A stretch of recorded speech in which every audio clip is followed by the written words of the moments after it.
Vous pensez que les maisons hantées sont effrayantes. Ce n'est rien. À travers le monde, il existe des endroits entiers si maudits, si abandonnés et si dangereux que vous ne dureriez pas une seule minute là-bas.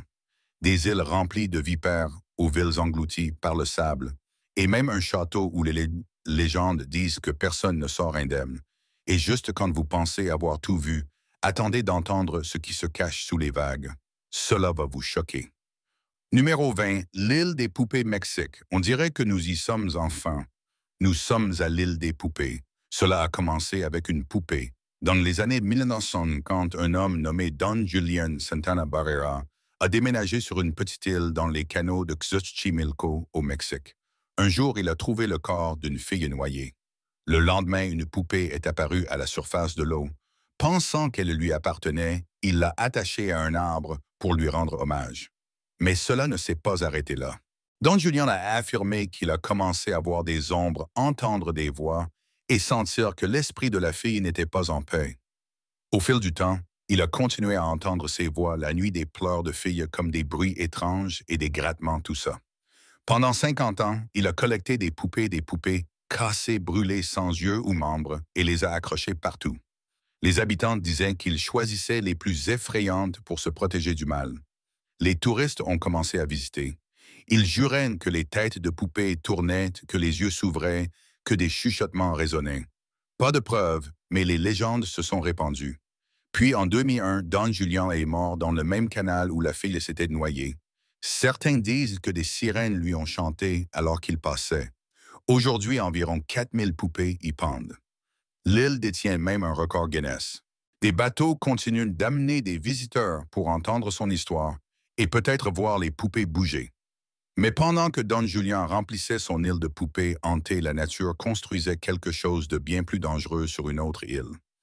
Numéro 19, l'île aux serpents Brésil, et environ 20 miles au large de la côte brésilienne, il y a un petit endroit appelé Ilha da Queimada Grande, mieux connu sous le nom d'île aux serpents Brésil. Pas étonnant qu'on l'appelle l'île aux serpents, c'est probablement l'endroit le plus dangereux de la planète. Et que vit-on là-bas? Des milliers de vipères à tête d'or. Après la dernière glaciation, la montée des eaux a piégé les serpents sur l'île. Isolés, ils ont évolué et leur venin est 3 à 5 fois plus puissant que celui de leurs cousins du continent. Une morsure peut te faire fondre la chair ou tuer en 1 heure. Les scientifiques estiment qu'il y a au moins un serpent pour chaque 75 mètres carrés. Dans certaines zones, même plus. Au début des années 1900, un phare a été construit. Mais lorsqu'il a été automatisé dans les années 1920, les gens sont partis et les serpents sont restés. Maintenant, seuls les membres de la marine brésilienne et les chercheurs sont autorisés sur l'île.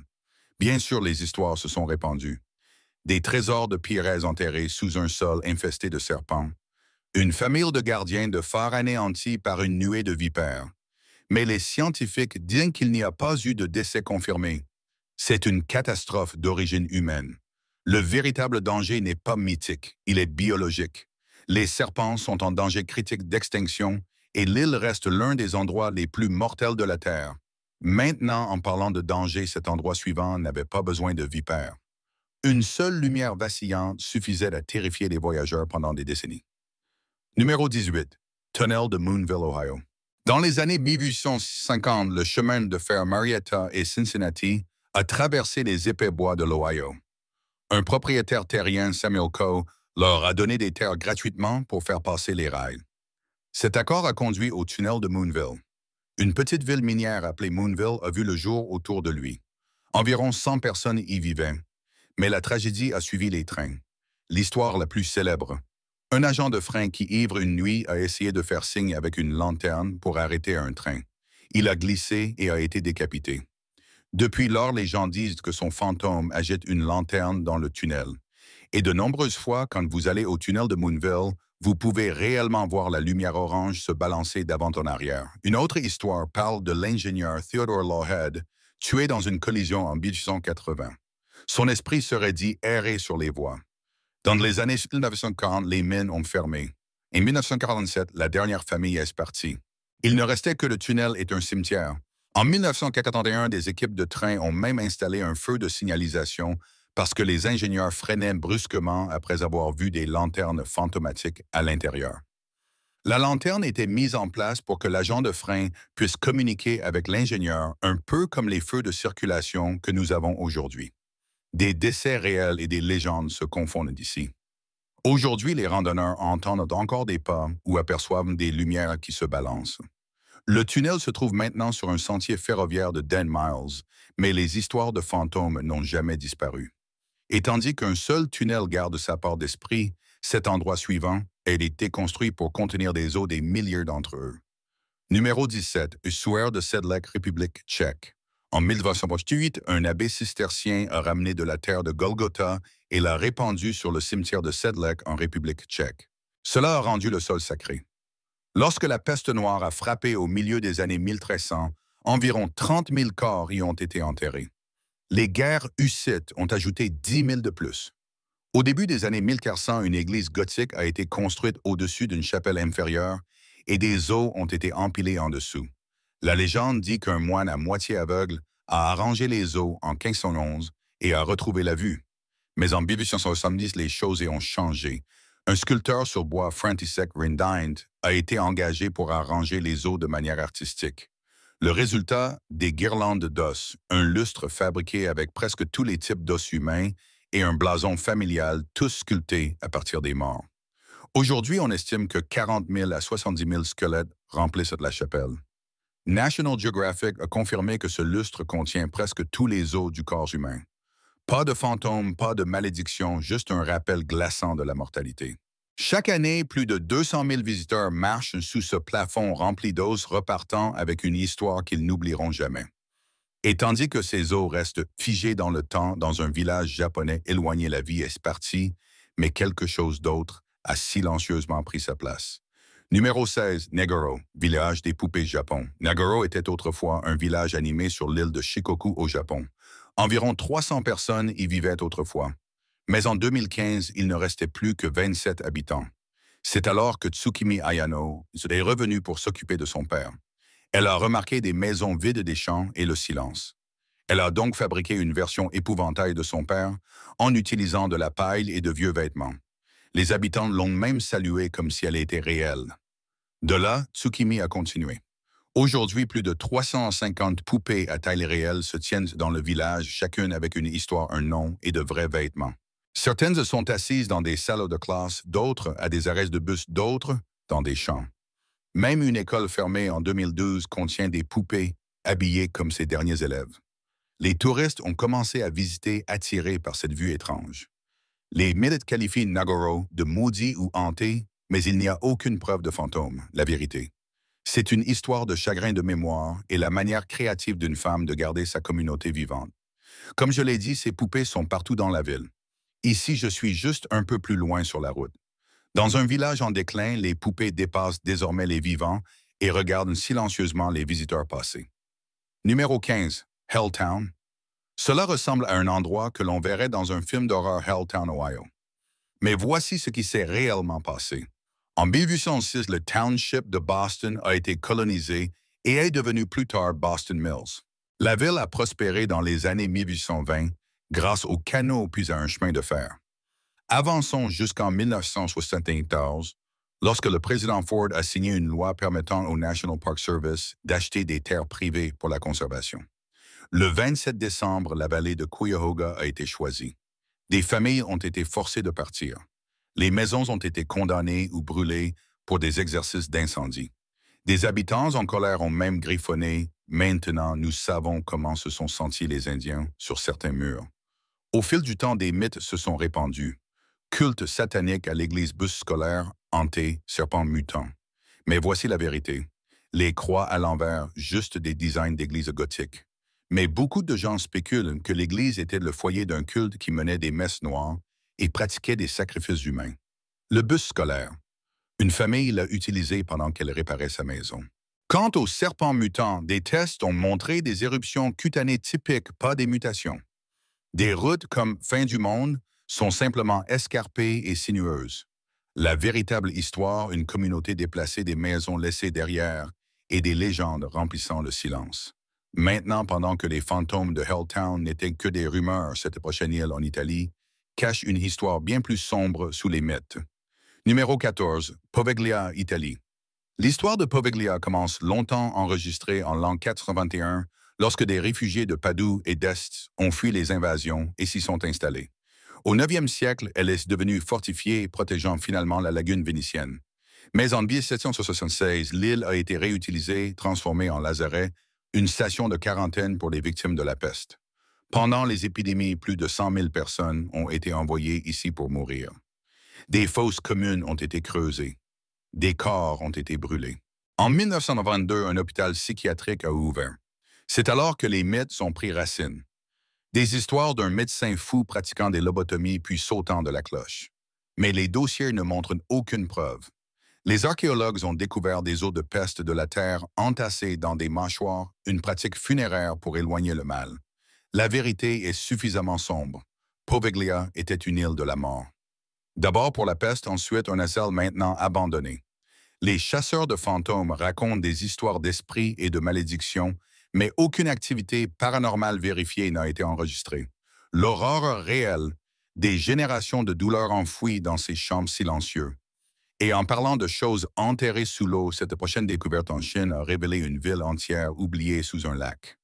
Numéro 13. Shicheng-ville des Lions Chine. Shicheng, où la ville des Lions a été construite durant la dynastie Han orientale vers l'an 208. Au fil des siècles, elle a grandi devenant un centre florissant avec des bâtiments en pierre, des routes pavées, 5 portes de ville et 265 arcades.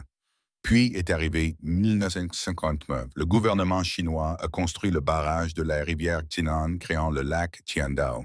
Toute la ville a été délibérément inondée.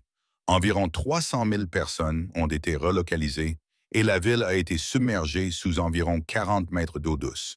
Pendant des décennies, elle a été oubliée jusqu'en 2001 lorsque des plongeurs l'ont redécouverte. Ce qu'ils ont trouvé était une capsule temporelle.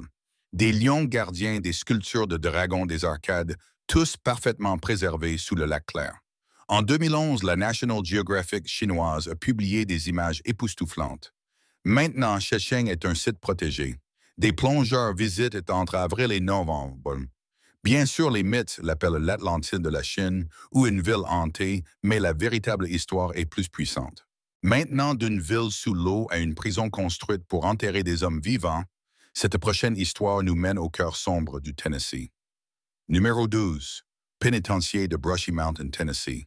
Brushy Mountain n'a pas été construit pour des fantômes. Il a été construit pour la punition. En 1896, après la guerre de Coal Creek, le Tennessee avait besoin d'un endroit sûr pour détenir des prisonniers. Ils ont choisi une vallée isolée dans le comté de Morgan. Les détenus ont été forcés de le construire eux-mêmes à la main et de travailler dans sa mine de charbon. En 1935, c'était une immense forteresse de pierre avec des murs de 18 pieds de haut. La prison s'est développée rapidement. En 1927, elle contenait 919 hommes. Forcés de miner du charbon chaque jour, beaucoup sont morts d'accidents ou de maladies. Creuser pour le charbon était dangereux. Les détenus qui faisaient les fouilles ne savaient peut-être rien sur l'exploitation minière. Certains prisonniers étaient notoires. James Earl Ray, qui a tué Martin Luther King Jr., a été détenu ici. Il s'est même échappé une fois en 1977, brièvement. La violence était constante. En 1982, une fusillade raciste a tué des gardes et des détenus. Ray Wood a été fait de Brushy quelques années plus tard, lorsque 3 détenus l'ont attaqué en juin 1941. La prison a finalement fermé en 2009, après 113 ans. Depuis lors, des histoires de fantômes se sont répandues des chaises qui bougent des murmures en isolement. Une équipe paranormale a même filmé une cigarette fumée par un fantôme. Et tandis que Brushy Mountain était destiné à garder les gens à l'intérieur, cet endroit suivant dans le désert de Namibie a été abandonné par choix, puis englouti par le sable. Numéro 11. Comanskop, Namibie. Avant longtemps, les chercheurs de fortune sont arrivés et en 1912, Comanskop était une ville riche dans le désert. En avril 1908, un cheminot nommé Zacharias Lavala a dégagé des dunes près de Luderitz. Il a repéré une pierre scintillante. Son patron, August Stark, l'a testé. Diamant. Et tout à coup, une ruée vers le diamant a commencé. En quelques années, Comanskop a émergé dans le désert. Des manoirs de style allemand, un hôpital avec le premier rayon X d'Afrique, un casino, une centrale électrique, une usine de glace et même un tramway. En 1912, elle produisait environ 1 million de carats par an, soit environ 12% de la production mondiale. La ville prospérait important du champagne du Cap, se vantant de luxe au milieu de nulle part. Mais la cupidité l'a alimentée. Les habitants ont été exclus alors qu'elle devenait une zone interdite. Puis, dans les années 1920, des chambres de diamants plus riches ont été découvertes. Coleman's Cup est rapidement décliné. À la fin des années 1920, des dépôts de diamants plus riches avaient été découverts plus au sud à Orangemont et les gens ont commencé à partir. En 1956, elle était abandonnée. Les émites disaient qu'elle est maudite ou hantée, mais aucune preuve n'existe. Ce que vous voyez aujourd'hui est le désert reprenant des maisons vides. Le sable remplit les pièces, les portes sont à moitié enterrées et la lumière pénètre à travers des vitres brisées. Coleman's Cup se dresse comme un monument figé à la richesse coloniale, maintenant lentement englouti par les dunes. Numéro 10, Ville fantôme dans les Sierra Nevada de Californie. À la fin des années 1800, les contreforts des Sierra Nevada en Californie étaient le pays de l'or. En 1859, un prospecteur nommé Waterman S. Bodie a trouvé de l'or près du lac Mono. Malheureusement, il est mort la même année dans une tempête de neige, mais son nom a perduré Bodie. En 1876, une autre découverte d'or a transformé Bodie de Tente en une ville florissante. En 1879, jusqu'à 10 000 personnes l'appelaient chez elle. Des saloons bordaient les rues des hôtels des magasins et un quartier chaud occupait des mineurs. Mais la ruée vers l'or n'a pas duré. Alors que des découvertes plus riches étaient faites ailleurs, Bodie a commencé à s'éteindre. En 1915, elle a été désignée comme une ville fantôme. La dernière mine a fermé en 1942. Aujourd'hui, Bodie est préservée en tant que parc historique d'État. Environ 200 000 visiteurs l'explorent chaque année. Les mythes disent qu'elle est hantée, que la malchance suit quiconque vole des artefacts. Le personnel du parc confirme que les objets volés reviennent mystérieusement, mais il n'y a aucune preuve d'une malédiction. La vérité, c'est une ville figée dans le temps où les véritables fantômes sont les bâtiments vides et les histoires qu'ils détiennent encore. À la recherche d'un bien immobilier, que diriez-vous d'une ville fantôme tout droit sortie de l'Ouest sauvage? Maintenant, d'une ville désertée laissée au vent, nous nous déplaçons vers les squelettes d'acier d'une guerre oubliée. Numéro 9. Force maritime de Montcel, Royaume-Uni. Pendant la Seconde Guerre mondiale, le gouvernement britannique avait besoin d'un moyen de défendre sa côte contre les avions et les navires allemands. Entré l'ingénieur Sir Guy Monell. En 1942, il a construit d'énormes forts en mer, des tours en acier flottantes stationnées dans les estuaires de la Tamise et de la Mersey. Chaque fort naval avait 2 tours reliées par des passerelles, tandis que les forts de l'armée en avaient 7. Ils abritaient jusqu'à 150 hommes armés de canons antiaériens. Les forts ont abattu 22 avions ennemis et environ 30 bombes volantes V1. Après la guerre, ils ont été abandonnés à la fin des années 1950. C'est alors que les mythes ont pris le relais. Des histoires de diffuseurs de radios pirates, de tours hantées et de signaux extraterrestres secrets se sont répandus. La vérité. La radio pirate a bien eu lieu jusqu'à ce que les lois britanniques la fermentent. Un fort naval HM Fort Ruffs a été revendiqué en 1967 par Patty Roy Bates, qui l'a déclaré Micronation de Sealand. Aujourd'hui, seuls quelques forts restent grouillants dans la mer. Des groupes comme Project Red Sands travaillent à leur préservation. Il y avait autrefois des passerelles entre eux. Vous pouvez encore voir les restes de l'une d'elles, mais le reste a tous disparu dans la mer. D'une tour en acier perdue dans le temps, nous nous dirigeons vers l'Inde, où une ville entière a été balayée en une seule nuit. Numéro 8. Dhanushkodi Inde. Dhanushkodi, à l'extrémité sud-est de l'Inde, était autrefois une ville portuaire animée. Au début des années 1900, elle avait une gare, un bureau de poste, une église, un hôpital, une école et des magasins. Le bateau postal Indo-Salon la reliait au Sri Lanka, puis est arrivé le 22 décembre 1964. Un cyclone massif a frappé avec des vents atteignant près de 120 miles par heure. Des vagues de 7 à 8 mètres de haut se sont abattues sur la côte. La ville a été détruite. Un train de passagers avec 115 personnes a été emporté. Environ 1800 vies ont été perdues. Par la suite, le gouvernement a déclaré Dhanushkodi inhabitable. Des mythes ont rapidement suivi. Des histoires de Lord Rama brisant la terre avec son arc, créant le nom de la région. Les pèlerins visitent encore le Ram Setu ou le pont d'Adam à proximité. Aujourd'hui, seules des ruines demeurent. Une église, un temple et des voies de chemin de fer brisées. Environ 500 pêcheurs y vivent tirant de l'eau des puits. Les touristes visitent pour voir où la baie du Bengale rencontre l'océan Indien. Mais sous les vagues et le vent se cache la véritable histoire d'une ville prospère effacée en une seule nuit inoubliable. Et en parlant de ce que le vent laisse derrière notre prochaine étape, est un cimetière de fer et de vapeur abandonné dans le désert bolivien. Numéro 7. Cimetière des trains Bolivie. À la fin des années 1880, la Bolivie a construit des chemins de fer pour transporter de l'argent, de l'étain et d'autres minéraux vers la côte pacifique. Le 20 novembre 1890, le président Aniceto Arch a monté le premier train à Uyuni. La ville est devenue un important hub ferroviaire près de riches mines d'argent. Mais dans les années 1940, l'exploitation minière a ralenti. Les moteurs diesel ont remplacé les locomotives à vapeur. Expédier d'anciennes locomotives en retour vers la Grande-Bretagne trop coûteux. Elles ont donc été laissées à rouiller sur la plaine désertique. Aujourd'hui, plus de 100 locomotives et wagons de chemin de fer se trouvent juste à l'extérieur d'Uyuni. J'ai rejoint une visite depuis Uyuni et le premier endroit où ils vont est le cimetière des trains. Le vent et le sel de Salar de Uyuni les ont corrodés en restes squelettiques. Les mythes disent que Butch Cassidy et le Sundance Kid ont un jour volé un train ici, mais il n'y a aucune preuve. Maintenant, le cimetière des trains est un site ouvert. Pas de clôture, pas de preuve. Maintenant, le cimetière des trains est un site ouvert. Pas de clôture, pas de garde. Les touristes viennent pour ce spectacle, entendent surtout au lever et au coucher du soleil. La véritable histoire, une industrie abandonnée au désert où les fantômes sont des locomotives à vapeur veillant dans le sable. Maintenant des sables boliviens à la Belgique, où un grand château est devenu un aimant en décomposition pour les histoires de fantômes. Numéro 6. Château Miranda, Belgique. En 1806, la noblesse belge voulait une maison d'été. Le comte Liedekerk de Beaufort a engagé l'architecte anglais Edward Milner pour concevoir un château néo-gothique près de Salem. Après la mort de Milner en 1884, la construction a continué. En 1907, le château Miranda était complet avec 500 fenêtres et une tour de l'horloge de 56 mètres. La famille y a vécu jusqu'à la Seconde Guerre mondiale. Les troupes allemandes l'ont brièvement occupé. Après la guerre, la compagnie ferroviaire belge l'a transformé en camp pour enfants malades et défavorisés.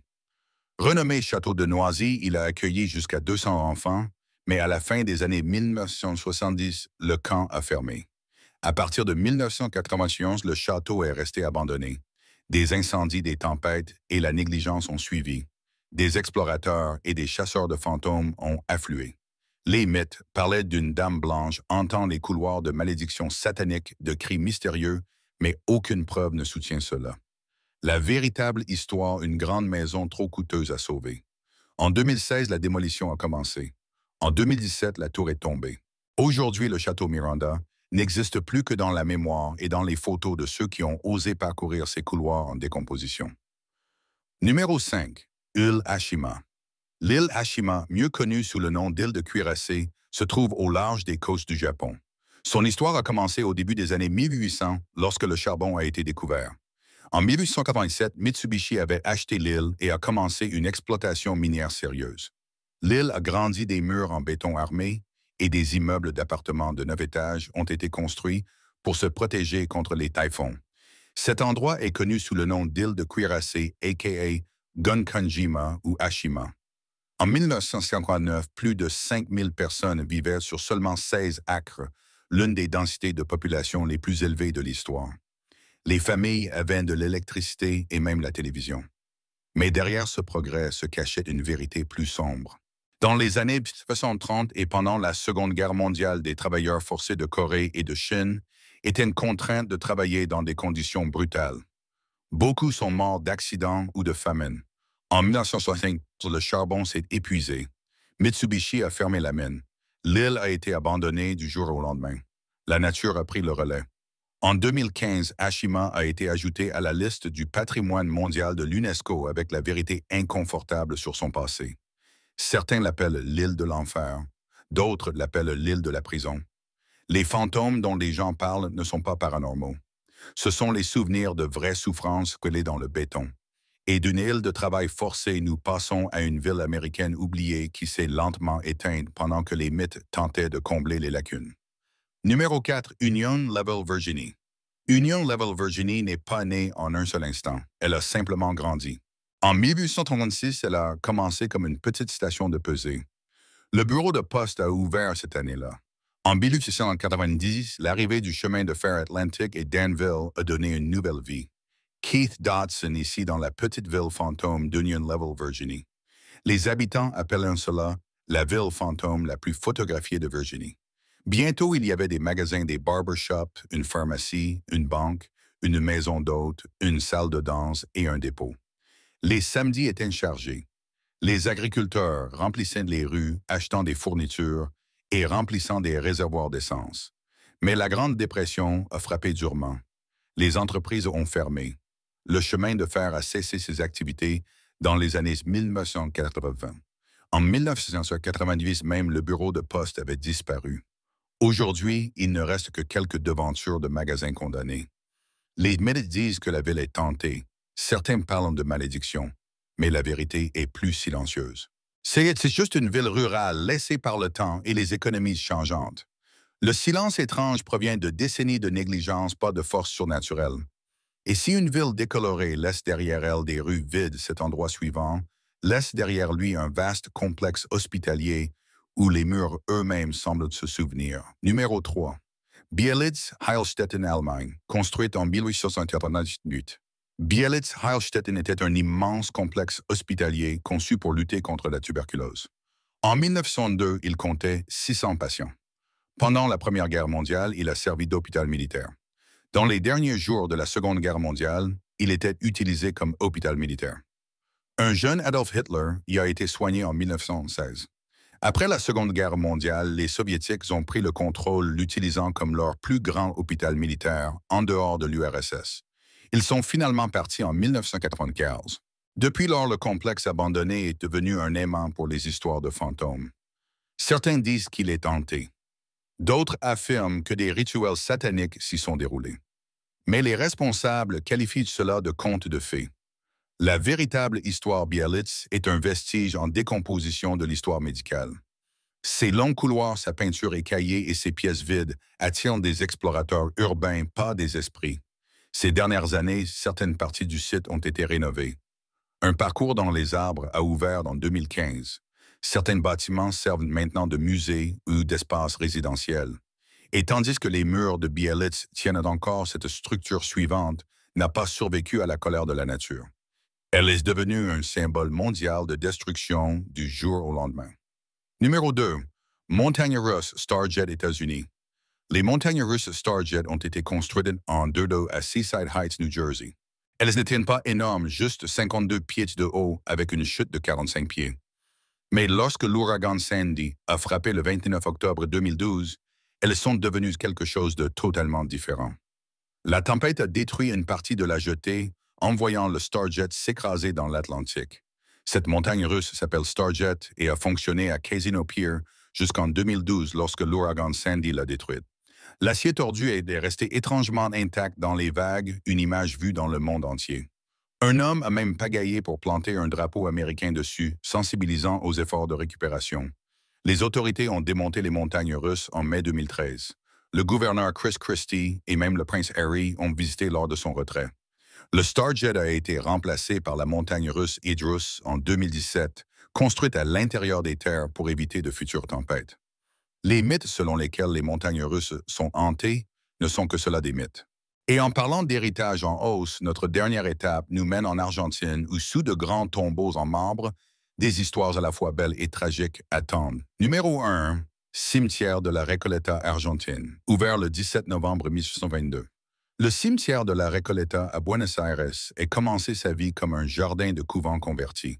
Son aménagement conçu par l'ingénieur français Prospero Catalin ressemble à une ville miniature avec des avenues bordées de tombeaux ornés.